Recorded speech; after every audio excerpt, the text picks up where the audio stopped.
Today I'm joined by Tomi Lahren, host of Tomi Lahren is Fearless, longtime Fox News and Fox Nation commentator, and one of the most unapologetically direct voices on immigration, crime, and government accountability that we have.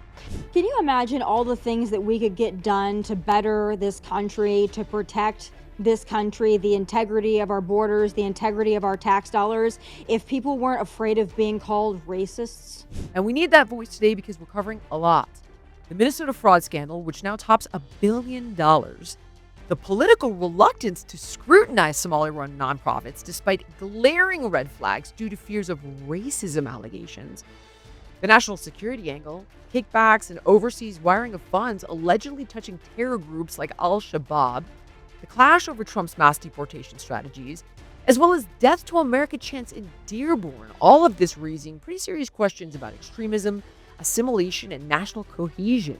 I don't think Minnesota voted for Ilhan Omar. I think Somalia did because they imported Somalia to Minnesota. Then we're going to touch on the breakdown in public safety from repeat offender crime, in particular in blue cities, by both illegal immigrants and American repeat offenders. And of course, we're going to cover the special election in Tennessee, where Republican Matt Van Eps barely held a district Trump previously dominated. Next year, if Republicans play the game that they played in Tennessee, we are going to get shellacked. It's going to be a red wedding for the GOP. What does this mean for the future of the GOP? Here we go. Keeping it real with Jillian Michaels. All right, Tomi, welcome to the show. How are you? I am doing well. I'm here in Nashville, Tennessee. We just won a special election. It was too close for comfort. But listen, we love it when the Nashville area gets a little national attention, and especially when it's for a good reason, like we won an important election. So I'm doing well. You know, I saw that, and I have that on my list of things to talk to you about. But since you led with it, let's talk about it. Can you tell people who are not familiar with the election who won and why it's too close for comfort, and what you think this means for the midterms, honestly, and the future of the Republican Party? Right, I have to sound the alarm on this. So we do have now Congressman Matt Van Eps. He's a Republican. He won the seat. He won by about 9 points. But the thing is, President Trump won by over 20 points last year. So it's a victory, and we'll take a victory, right? I'm not going to be a Republican that's like, oh, we could have done better, and I'm not going to sulk in that. We won. That's the important part. But the thing here to me that's a red flag, this is a ruby red district in Tennessee. It's the Nashville area, but even outside of the Nashville area, the other counties that are covered in this district are very, very red. They are very Trump. They are very MAGA. So the fact that the challenger, Afton Bain, who is a psycho white liberal woman, I mean, if you were to look up like psycho white liberal in the dictionary, you would see a photo of Afton Bain. We're talking somebody who's talked about at-home abortions. We're talking about somebody who doesn't like Nashville and country music. We're talking about somebody who just a couple months ago was taking videos on her cell phone of her essentially stalking ICE agents here in the Nashville area. So this woman is basically someone right out of like the jaws of California who did decently well in District 7 of Tennessee. So to me, the left is trying to spin this like it's a referendum on Trump, that maybe ruby red districts are turning on President Trump. That's not the case at all. Here's the problem. Republicans have become complacent. There wasn't a ground game. There wasn't a grassroots effort. There wasn't really campaigning on social media to speak of up until maybe the last 2 weeks. That might be okay because we eked it out here in District 7 in Tennessee. Next year, if Republicans play the game that they played in Tennessee, we are going to get shellacked. It's going to be a red wedding for the GOP. So I cannot caution people that are wanting Republicans to win enough that doing nothing and low energy, low effort, it is not going to cut it. I understand that piece, and I heard a lot about that, not having good candidates to run in the New York mayoral race, not getting out there enough on behalf of Winsome Earl Sears. And the list goes on, including the New Jersey gubernatorial race. But what is it, do you think, about the people in Tennessee that are leaning into this exceptionally liberal, progressive message? Do you think it's the fact that you've gotten a lot of California implants? Do you think it's a referendum on Trump? Like, what is making people who are voting for her vote for her? Yeah, well, again, the Nashville area is its own beast, and that's going to be blue. We know it's going to be blue. I think 80% of actual Nashville voted for Afton Bain, the psycho white liberal. I'm not surprised by that. They do that. Not surprising. I really don't think it's a referendum on Trump at all, and I don't even think it's a message that somehow the Democrat Party is growing in red states. I don't think that. There is some California influence. We have a lot of Californians that moved in, but I will say most of the Californians that have moved in, they vote correctly because they understand what they left. So I can't even really blame it on the Californians. I really can only blame it on the Republican Party. And maybe I hate to do it, but the RNC, like, you guys got to do something. You've got to get active. Last year in November 2024 and leading up to that election, you saw the RNC go in with a too big to rig effort, right? It was bank your vote. It was early voting. It's get out and vote. It's rallies. It's making sure that the voters are energized and they're ready to vote for President Trump. That's great. But I'm not seeing the same energy heading into what's going to be a midterm election because Trump's not on the ballot.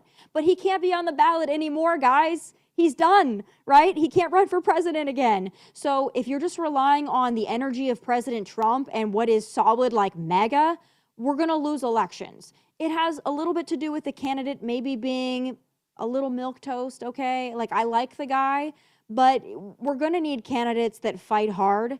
And just because you're in a red area doesn't mean that you can be boring and ordinary. It's not going to work anymore. We're not in that landscape anymore. And the red states, you're still going to have to compete for red states because the left is energized and they are getting out there and they're running on a message. So wake up, Republican Party. Tell me, what does it look like if candidates like Matt's challenger win in Tennessee? What happens to Tennessee in those instances? Well, I'll tell you, Afton Bain, she didn't win. I mean, she's going to challenge again. I'm sure she's going to do something, right? And being elected in the Nashville area, if she runs for something else or she runs again, like, she's going to get Nashville because Nashville's blue. All right. A lot of country music execs and a lot of, country music people who, want to be in country music, they couldn't cut it in California and other genres have come here. Like, that's kind of the makeup of Nashville. But Tennessee is very red. I'm not really worried about a Republican winning the state of Tennessee in the next presidential election, but I will say, to me, this is just an overall message, because when you look at New Jersey and you look at Virginia and you look at New York City, Republicans really weren't expected to win those, but you're expected to really perform well in red states. And you should be performing to the level or close to the level that President Trump was able to perform here. So to me, it's more of a message of the Republican Party just needing to get re-energized and understand that all those things you voted for President Trump, those things are going to be completely stonewalled if we lose in 2026 and we lose in those midterms and we lose badly.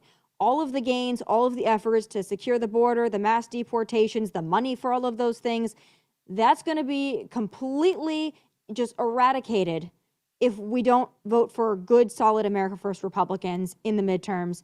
And doing the bare minimum on behalf of the Republican Party, it's just not going to cut it. Well, you bring up the obvious next subject, and that's what's going on in Minneapolis. So, I mean, the scope of this is staggering. So what's coming out of these federal court filings, 59 people have been convicted so far, and the total fraud across multiple schemes could reach over $1 billion. So here's Carolyn Levitt talking about this. Take a look at this. About how Somali immigrants in Minnesota have been ripping off American taxpayers. In fact, 86 people have been charged in a rampant and widespread fraud scheme spanning multiple programs in Minnesota. Of those 86, 78 of those people are Somali, 91% of them charged. So far, 59 of those people have been convicted for their roles in fraud plots that have stolen $1 billion from taxpayers. In one scheme, and this is egregious, a nonprofit and its affiliates with these Somali migrants claimed to have fed tens of thousands of American children during the pandemic. They were reimbursed for those meals by taxpayers. However, federal prosecutors found that almost all of those meals were never even delivered to hungry children. In fact, those organizations' leaders spent the money on houses, luxury cars, and real estate in Turkey and Kenya. What's your initial reaction to the scale of this? Jillian, I'm not surprised. I mean, are you? Are you really surprised? Like, the fact that you've got, during COVID, Yeah, well, the thing about it is it's $1 billion. I think it's 250 million from this one Feeding Our Future scheme during COVID. The level of COVID scam, by the way, it's not just in Minnesota. I think we should audit every single state because there was money coming out of the coffers and it was going willy-nilly, God knows where, God knows what country. I'm not shocked at all. But here's the thing about Minnesota. In the 90s, they had this refugee program. They're like, bring Somalia to Minnesota. And now they're seeing the ramifications of that. Now, I'm not saying that everybody from Somalia is a fraudster or a schemer or wants to fund terrorists. I'm not going to paint with that broad of a brush, right? But when you look at the people that are representing Minnesota and you look at people like Ilhan Omar, just having this conversation with John Rich, I don't think Minnesota voted for Ilhan Omar. I think Somalia did because they imported Somalia to Minnesota. So when you import that magnitude of people from other countries, they are voting for representatives who represent them. Not all of Minnesota, not Americans. They're voting to represent Somalia, and that's exactly what they got. And that's the same thing in places like Dearborn and elsewhere. You look at these outliers, they're getting elected to Congress, and you're thinking, how could a person like that, with those views and those radical takes, how could they get elected in the United States of America? Well, they didn't. They got elected by the countries that were imported here that voted for those people. And that should really piss Americans off. You know, when you mention the fact that they were voted essentially by the people of Somalia, look where the money went. It went to buy land in Turkey. It went to buy land in Kenya, luxury goods, arguably a terror group called Al-Shabab that's aligned with Al-Qaeda, an extremist, violent Islamist terror group. Like, it is kind of mind-blowing. And the writing was on the wall. And Tim Walz is just sitting there saying, well, you know, like, we can't be responsible for this. We have a clip of him essentially saying, I'm going to put people in jail, but basically, you know, you can't paint every expression. It's like, Tim, no one's trying to paint all Somalians with this brush or all Somali Americans with this brush. We're trying to understand why you allowed this to happen. Dozens of people of East African descent have been charged, convicted, and sentenced for stealing more than $1 billion in taxpayer money from government programs during COVID. As you know, Governor, that is more than Minnesota spends each year to run its Department of Corrections. So I want to give you a chance to respond to this. Do you take responsibility for failing to stop this fraud in your state? Well, certainly I take responsibility for putting people in jail. Governors don't get to just talk theoretically. We have to solve problems. And I will note, it's not just Somalis. Minnesota is a generous state. Minnesota is a prosperous state, a well-run state. We're AAA bond rated, but that attracts criminals. Those people are going to jail. We're doing everything we can. But to demonize an entire community on the actions of a few, it's lazy. And I want to read you something from the New York Times because I feel like we're pretty safe quoting them. It doesn't get more liberal leaning, right? So when you go to wonder, why did this happen there? Why did people like Tim Walz allow this to go on for so long with so many red flags?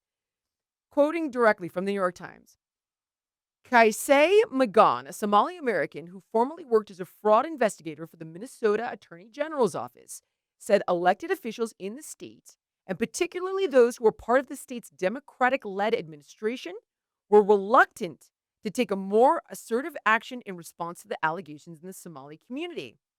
Goes on to say, there is a perception that forcefully tackling this issue might cause political backlash among the Somali community, which is a core voting bloc for Democrats. And then they go on to talk about how there was also concern that if you pointed this out, you would be called racist. What do we do with that? Can you imagine all the things that we could get done to better this country, to protect this country, the integrity of our borders, the integrity of our tax dollars, if people weren't afraid of being called racists? Just imagine that. If you take that argument out and people actually were able to prosecute, deport, everything that needs to happen, that needs to be done in accordance with the law, if all of that could actually happen, without the term racist, if people just were unaffected by that, we could get a lot done. Unfortunately, there are Democrats, mostly white liberals, right? White liberals are so afraid of being called racist, and they're so afraid of, offending somebody, or they're so afraid that their white guilt will pour out of them, that they just sit back and they're like, no, we kind of know this is going on, but we kind of have to let it go on, because otherwise they're going to call us racist. We're going to offend somebody. We're not going to be able to put up our diversity is strength bumper sticker. So they stay quiet and they allow it to happen. But it's not just Minnesota, it's everywhere. I mean, look what's going on in Dearborn. I know we're going to talk about that, but look at Dearborn, look at the mayor. The mayor tells an American citizen, essentially, sit down and shut up. You're a bigot. I want you out of my town. Excuse me. You're telling an American that they can't offend the imported population from a Muslim majority country in America. That's where we are. Did you see him speaking in Somali to the constituents? Daman Shabka, Somali-run, Kunul, Minnesota, Ganahan, Minneapolis, Wan, Kujit, Janila Hai, Wan, Ku, Gereb, Taganahan. And of course, it's like bumbled and botched, and it reminds me of when Nancy Pelosi took a knee in her Rafiki.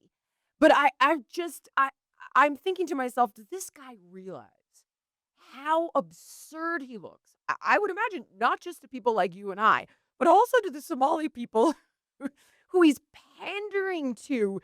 It's crazy. And then there's a clip, as you mentioned, of Dearborn where they're chanting death to America. And when Fox News corners Rashida Tlaib to ask her about this, she goes, I'm not talking to you because you're racist. الموت لأمريكا! الموت لأمريكا! الموت لأمريكا! الموت لأمريكا! Not a great look. The mayor condemned it. The White House condemned it. But what about Congresswoman Rashida Tlaib? She reps Dearborn. Is she okay with her constituents chanting death to America? Fox Business correspondent Hillary Vaughn asked her. Watch. Congresswoman Tlaib. Fox News. I don't talk to Fox News. At a rally in your district, people were chanting death to America. Do you condemn? I do not talk to Fox News. But do you condemn chants of death to America? I don't talk to people that use racist tropes. And it's like the number one scapegoat. Nobody can address any of this because you're racist. And so my question becomes, how do we solve these problems? If guys like Matt Van Eps, I think is his name, in Tennessee, am I getting that right? If guys like that are barely winning over there, okay, and you saw Winsome Earl Sears lose, you saw, all the liberals take the race, Mamdani is winning. What do we do to fix this problem? Is it really more about mobilizing the right? Because the left is they're refusing to address it and just saying it's racist for you to even point this out. Yeah, it's racist to examine the voter rolls. It's racist to examine SNAP. It's racist to examine fraud, all of those things. We have to stop being afraid of being called racist or being called any other name. Throw it out the window. You and I get called a lot of names. It doesn't affect us anymore because we know what we are and we know what we're not. So enough with this, you're that. No, I just don't want my country to be taken advantage of by the rest of the world. I'm sorry. But also, back to the original point, what we need to do to fix this, well, President Trump has already secured the border, so that's a win. It can easily be opened back up by another Democrat. That's, of course, a concern. But the other thing is just mass deportations. Mass deportations. All the people that came here under Joe Biden, in my opinion, they need to leave. I don't care if you came here illegally and you did nothing else. I don't care if you're just sucking tax dollars or your kids are just going to school. You need to go.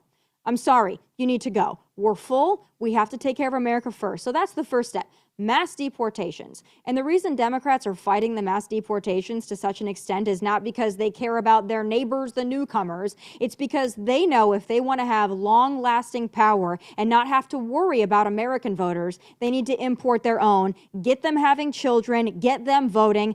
That's their key to lasting power and success. So we can't be playing the game anymore. Mass deportation should have happened yesterday. Now is the time, though. We got to get to work. President Trump is already doing it. I think 2 million already, but there's probably upwards of 30 million. So it's going to be a big haul.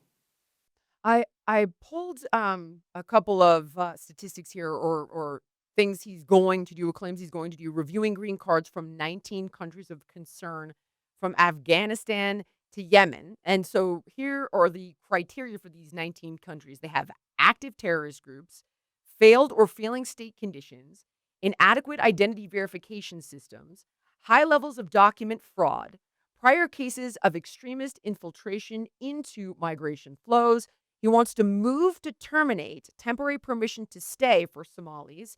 And apparently, when I looked into the legality of this, there are two things that would be reviewed. One would be the country conditions have improved enough in the Somalis' home country, so in Somalia, that people can safely return. Obviously, we don't have that one. But the continuation of temporary permission to stay is inconsistent with U.S. national interests. And this includes security, public safety, and foreign policy concerns. Do you think Trump is going to be able to repeal this? Well, we know the activist judges are going to stop him, at every step of the way. Everything they can do to impede this process, they're going to do. But what this really is it needs to be a campaign to win the hearts and the minds of the American people and get them to understand that suicidal empathy is exactly that. So again, you can't vet people from third world countries for the most part, especially terrorist third world countries. How are you going to vet them? A lot of these people don't know their own birthdays. You can't go to the DMV and say, give me the records on this guy. You can't. They don't keep them. They don't have them. And, we need to stop and think, too. If these other countries are willingly sending all of their people over here, I'm guessing it's because they're not the best and the brightest. I'm guessing it's because maybe they're not a net positive for their home country. They would rather saddle us with the burden, because why else would they say, yeah, Venezuela, all these people, you go to the United States of America. When President Trump says they're emptying their prisons and they're emptying their insane asylums, I know that sounds like such an exaggeration. It's not. They're sending people that are either going to be the foot soldiers for whatever they want to do to this country, or people that they quite frankly don't want. And I'm sure that there is a small segment of people that are just legitimately refugees who are seeking safety. But at what point, though, do we have to worry about our safety more than the rest of the world? I'd say probably the time is now. It's interesting. Having worked for the United Nations Refugee Agency previously, I worked for them in 2019, 2020, and it all got shut down during COVID. And then I guess arguably because I leaned to the right, they never asked me to come back and work with them again. But I learned that we actually had a pretty substantial system in place for vetting refugees, not economic migrants, but refugees. And what's interesting is that the individual who killed the female National Guard and shot the other National Guard in D.C. was brought over from Afghanistan, and he was fully vetted. It's that time of year, guys. And when it comes to holiday gifting, I want to give things people really love, right? Beautiful, timeless pieces that they can wear for years. And that's why Quince is one of my go-tos. They've got everything from Mongolian cashmere sweaters to Italian wool coats. Everything is premium quality at a price that actually makes sense. And Quince has something for everyone. As mentioned, those Mongolian cashmere sweaters, they're only $50 and they feel like designer pieces. They've got silk tops and skirts for when you need to get dressed up. They've got perfectly cut denim for everyday wear. They've got outerwear that actually keeps you warm. And those Italian wool coats that I mentioned, they're standout pieces. They're beautifully tailored, soft to the touch, and they last for seasons. Literally, I've had one for about 3 years now, and I live in it every winter. Every piece is made with premium materials from ethical, trusted factories, and they're priced below what other luxury brands would charge.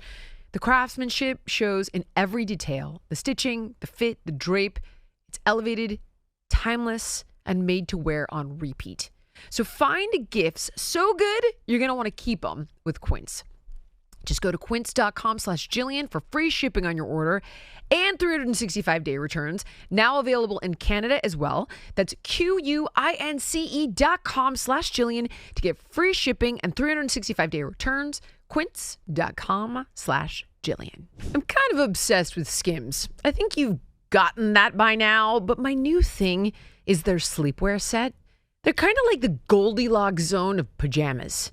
You're super duper cozy, but you're never hot and you're never cold. And the fabric feels amazing on your skin, so much so that you almost leave the house in them to run your errands throughout the day. And I know this sounds cheesy, but I know you know what I'm talking about. They're so comfortable, you could literally live in them. And this is just one of the things that I love about Skims.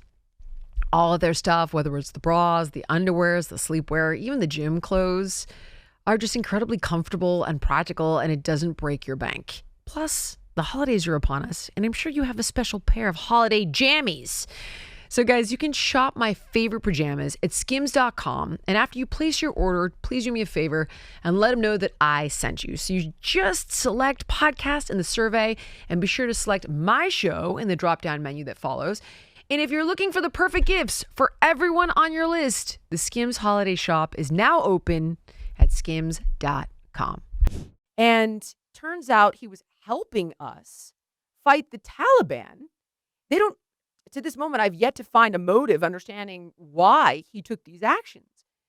But the question now becomes, did we do the right thing for bringing him over? Because if we hadn't brought him over, then essentially we abandoned these people that helped our country, and his entire family would have been slaughtered viciously by the Taliban. But yet you do bring him over, and there's still an anti-Western mentality. So in an attempt to not be racist or lack empathy and do the right thing, do you think there is no gray area here and we have to pick a side? Or do you think there is a way forward down the road? I feel bad because there are good people that can contribute a ton. But at the same time, everything was actually done right here. And this guy still shot 2 National Guardsmen in D.C. Yeah, here's my question, though. And this is just looking at it completely, just trying to look at it logically. If you take somebody from a place like Afghanistan and you drop them in the Pacific Northwest, they know nothing of that culture. Why should they? They don't know how to live, to work, to raise a family, to go to school. They don't understand our culture. And a lot of them don't want to understand our culture because they liked theirs to an extent. So my question, and this was when we brought in the Syrians and everybody else, when we bring in these refugees, is there not perhaps a country that's maybe more similar to their home country where they could seek refuge, that perhaps was a little bit more aligned with their values and their background and their culture? I think so. I think so. Because what they're saying about this guy that murdered the National Guardsman is that he came here, he couldn't find a job that he felt was at his level. He didn't feel that he could, support his family at the level that he wanted to. He couldn't find a community. He couldn't assimilate. This is a country that is completely foreign to him, with ideals and values and traditions that are completely foreign to him. So then it's easy to become radicalized. It's easy to become jaded and disgruntled. It's easy to reconnect with people from your home country that hate America. And it's easy to think, well, this country, it doesn't fit me, so I'm going to destroy it. So my thing is, yeah, there are people that need to seek refuge because they're in a war-torn nation, and we feel for those people. But is there not somewhere else that perhaps they could call home that would be safer for them, rather than the Pacific Northwest of the United States of America, where they know and understand nothing of that culture? So I think that there's a gray area, but I just don't think that, again, the suicidal empathy of just bring everyone in and hope that they love this country, that's a big gamble. Yeah, you're absolutely right, and it's proven to be true. The part you bring up about going to a more like-minded country, we've all seen what's happened in Palestine, though, and you don't see Egypt jumping in to take Palestinians. You don't see Jordan jumping in to take Palestinians. And when I speak to experts in the region, the kind of hush, hush, down low, quiet part no one wants to say out loud is that they're worried about assimilation. They're worried about their economy. They're worried about importing extremists and creating problems for their culture. And they are more like-minded culturally, from a religious perspective, ideologically. And it's like, if they think it could be risky, imagine how dramatic of a shock it would be, as you just mentioned, for somebody who's from Afghanistan to go to the Pacific Northwest. You make an incredible point. I want to bring this up, though. The racism piece is so exhausting on the right. It's absolutely exhausting. And it's constant. They hate gays. They hate Jews. They hate blacks. They hate immigrants. You're a white nationalist if you want to close the border. But I would like to point out that as a gay woman with a black kid, in large part, having had the pleasure of engaging with conservatives like yourself and other conservatives across the board that happen to be black or gay or Jewish, Brandon Tatum, Ben Shapiro, Dave Rubin. So it seems to me that the issue here on the right is not whether you're brown, black, Jewish, or gay. In large part, there's of course the alt-right, element of this, but that's not the vast majority of conservatives. I would argue it's not conservative at all, but I'll let you speak to that.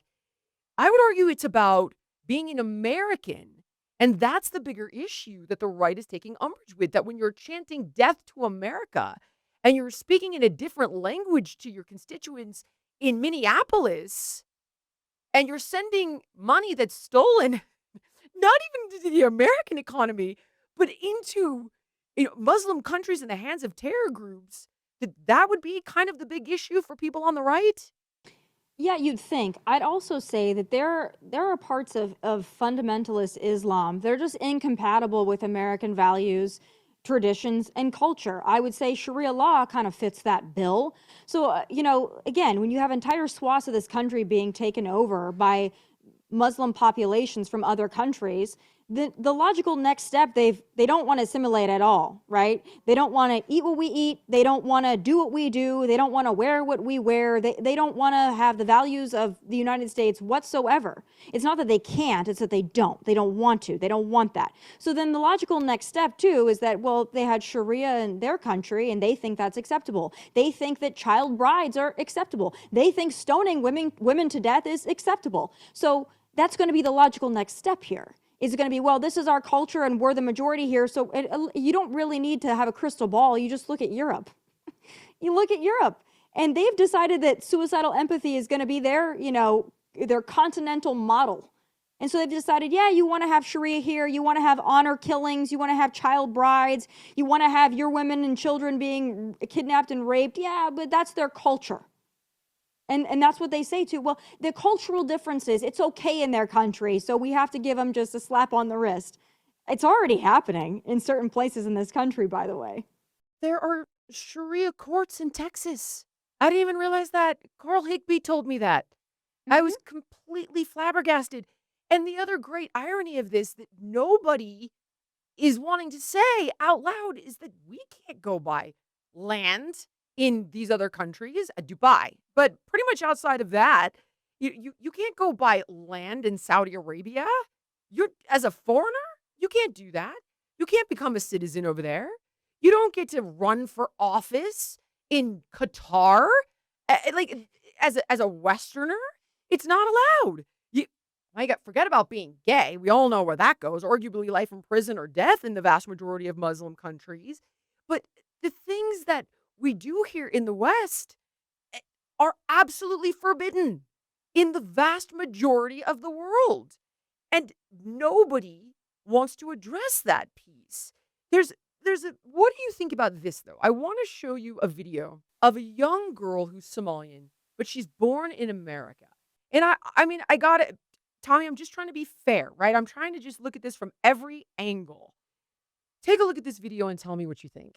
Hi, so I just really want to make this video from a human space. This is something I've been really meaning to say, and I'm so glad that I can finally articulate it to you guys. So I'm Somali. I grew up in Minnetonka. I've been raised here my entire life. I'm born here, and I've lived here. I've studied here. I'm a pre-med. I do research, and that's usually the type of stuff I talk about on my page. But right now, I feel like it's really important for me to say this. What I'm going to say is that I have been getting so many messages telling me to go back to your country, go back to your country. But the reality of the situation is the United States is the only country I've ever known my entire life. And the thing is, the great irony of it all is I'm not the ambassador of Somalia. I don't speak for Somali people. I'm not a spokesperson for this community. I'm just one young person trying to study, navigate life, and live like any other 20-something-year-old living here in this state. And so something that I feel like is going on is that there's a lot of immigrant people and first-gen, second-gen kids like me with this weight on our shoulders trying to explain everything going on in our communities, trying to defend our communities.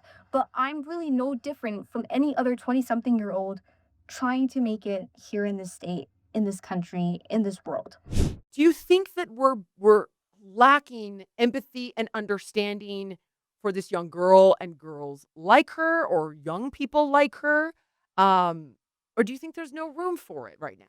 It's not that there's no room for it. And we, of course, always have empathy for individual people and what they're going through and their plight and their struggles. And even if they are from Somalia, I wouldn't want to be in Somalia. I wouldn't want to grow up in Somalia, right? I feel for people that were dealt that card in life because it's not a great place to be. And we know that. But for me, I guess I look at it, and again, there is a gray area here. Fully understand that. But when you look at it logically, and I was actually just talking to John Rich about that, can you imagine if they would take 200,000 people from Texas, and we're not talking the Texas that's been overrun by illegals and the Muslim community. We're talking Texas.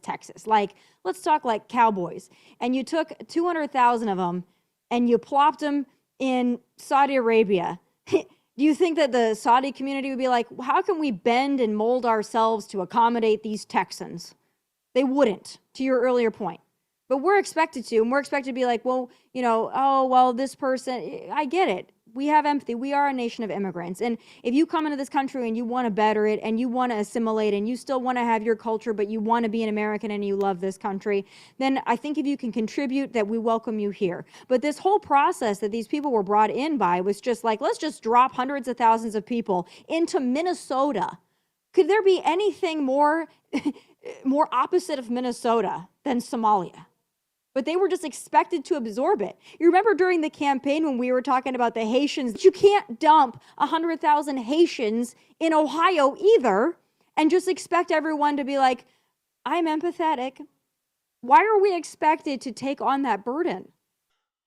There's actually video of a Black woman talking about how her kids aren't learning math in school because the teacher is too busy trying to explain in English the math problem to the kids that don't speak English who've come in from other countries. And, when I had this conversation with Winsome Earl Sears, who was Jamaican, she spoke about how her father had to prove they could contribute, he could support his family, they could speak English, because it then begins to suck resources away from Americans who are already struggling and is going to naturally breed a resentment there that would not otherwise be there. And I reference the fact that she's Black because she's Black. These are other Black people. So it can't be a skin color problem. Like we got, at some point, we got to be able to pull away the racism card when it's a Black American talking about a Black Haitian or a Black Somalian. And one other thing I want to point out to you is, Tommy, all week long, all I've seen are headlines about people from different countries who are here illegally committing crimes and being released. There was a guy who committed a hit and run on a kid. He'd been deported 4 times previously. Did you see the video of this guy, Mohammed Dawood Al-Aghzai, 30 years old, Afghanistan national, living in Fort Worth, and he was charged with sending an interstate threat and vowing violence and bomb threats. You saw this. Like, I could literally keep reading to you. I mean, I have got one more just to prove a point, but we could keep going. On December 3rd, ICE agents arrested Jan Shah Safi, a 26-year-old Afghan national living in Virginia, on federal charges of providing material support to ISIS. Not only, by the way, are these people flowing in large part without proper vetting, but they're being caught and released, deported, coming back and released in sanctuary cities. And one would think that this would ignite a complete revolution in Los Angeles, in San Francisco, in Nashville. When you see a person who's been deported 4 times kill a child and get released. But it's not. What do you think it takes to communicate with people on the other side of the aisle that this is not about racism? It's about protecting Americans and protecting American values. Like, how are we messaging this wrong that your race in Tennessee was so freaking close? Well, I'll tell you this too. In order for Democrats to understand the gravity of the situation, it has to impact them personally. And until it does, they don't care. And I think case in point, when Governor Abbott and Governor DeSantis started busing the illegals to these sanctuary cities and states, that's when you started to see a shift. Now, again, they were still busing them to the cities and the states, and they were still mostly impacting already marginalized and under-resourced communities. So we're talking the inner cities, which were most gravely impacted by the mass importation of people. But the thing about it is, all these Democrats who are contributing money to Democrat campaigns and electing people like Gavin Newsom and Karen Bass and Eric Swalwell and Chuck Schumer and all the rest, they are largely white, educated liberals who have money, who are not touched by any of this. Their kids are not going to school where they are, having resources siphoned away by non-English speaking students. They don't necessarily have to worry as much about their safety and security because a lot of them live in gated communities where all the people they've imported could not penetrate. So it doesn't impact them until it impacts them. And I think about this all the time in California with the Palisades fire. You see the outrage by a lot of white affluent liberals about what happened in the Palisades. And they're finally looking at their leadership differently. But what did it take? It took their home being burnt to the ground for them to understand the leadership sucks. But when it didn't impact them, a lot of those people were the white affluent liberals that were just happy to welcome in the third world. They were happy to vote for all Democrats down the ticket. They were happy to have the gas tax and the Prop 47 and all these things until it touched them. And that's kind of a narcissistic way to live, isn't it? I got to be honest. I think I've been a little bit guilty of that though, Tommy, because you're not really awake. And what I mean by that is you think the world exists only as you view it because that's the media that you're taking in. That's what you're seeing on social media. That's who you're surrounded by. You're seeing the video of this young Somali American girl and you're thinking, how could you turn your back on this young child? She's this beautiful young woman. She's pre-med. She just wants to contribute. Like, that's all you're seeing. You're not seeing the Death to America chants in Dearborn. You're not seeing it. You're not seeing the headlines of the criminals that are killing innocent Americans and being released, like Lake and Riley. You're not actually seeing it. So then, like, we'll take Anna Kasparian, for example, who was attacked by homeless people. And when she was vocal about it, the left turned on her and called her a racist, despite the fact that the people who attacked her were white people. And then all of a sudden, she woke up. I started to see it with woke ideologies regarding health. And I started to see it when the fight for gays to have equal rights, meaning I pay my taxes. I would like to have the same protections from my family financially and in a host of different ways. Turned into we're transing gender dysphoric kids. And you're just like, whoa. But I think it does kind of have to touch you to wake you up. And what's scary is that if and when it does, it never goes well. It never goes well. And I'll give you one more example. And this isn't actually about immigration. It's about crime in general. Mm-hmm. So my family, obviously, we're from California. My brother is very far on the left. My mom is also very far on the left. And my brother now is worried because he's arguably about to be engaged. I think it's coming any day. He wants to start a family. And he's afraid about crime where they live because he's had people pull guns on him and rob them. And the long story short is that in these blue cities, they keep releasing criminals. The guy that just lit the girl on fire in the subway. The guy that stabbed Irina Zarutska on the train. Across the board. These are not even immigrants. These are criminals that blue cities are releasing. Last thought on this. Are the Democrats sacrificing women at the altar of wokeism? But who is voting for the Democrats? It's women. It's women. They talk all the time. What I love is when liberal women lecture conservative women about how we're voting against our interests. When you don't have public safety, the people that are most vulnerable to that policy or to that lifestyle are women and children. but women are the ones that are going to bear the brunt of it. You just saw the poor little girl trying to go to NYU that was punched and had her hair pulled by somebody, again, who was released how many times, who keeps doing it, by the way. He's a predator. He's hit people. He's done all these awful things, and they get him, they release him, they get him, they release him, they get him, release him. But it's women that are paying the price for all these public safety threats, whether they're American or they're illegal alien or they're anchor babies. It doesn't really matter what color they are, where they're from. It's women who pay the price for a lot of this, but it's also women who keep voting for exactly what I said earlier, which is the suicidal empathy. It's, well, I love everybody, tolerance, peace, coexist. Excuse me, you can't coexist with people who hate you and want to kill you. So again, yeah, they are sacrificing women. They're sacrificing women's sports. They don't care about that anymore, right? They want to erase women's and women's categories, but it just goes so far beyond that. But it's the people that are sitting there pulling the strings, but it's the people that are voting for it are the people that are going to be most impacted by it. But the white liberal women, they can't see past it. And I don't get it. Has a lot to do with the university system, I think, but it's going to take a lot to get to change their minds. I could talk to you about this forever, and I know you need to head off to Fox, but where can people find you to get more from you? You're so eloquent and educated and articulate on these matters.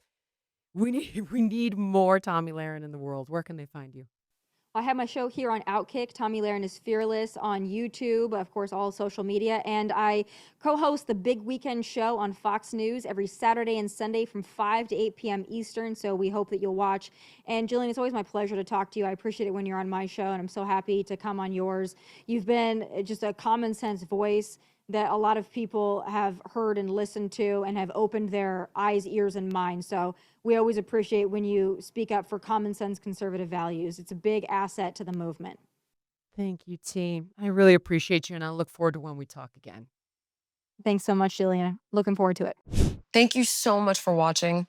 If you enjoyed the podcast, please like, comment, subscribe, and share. And make sure to let me know what guests you want to see on in the future.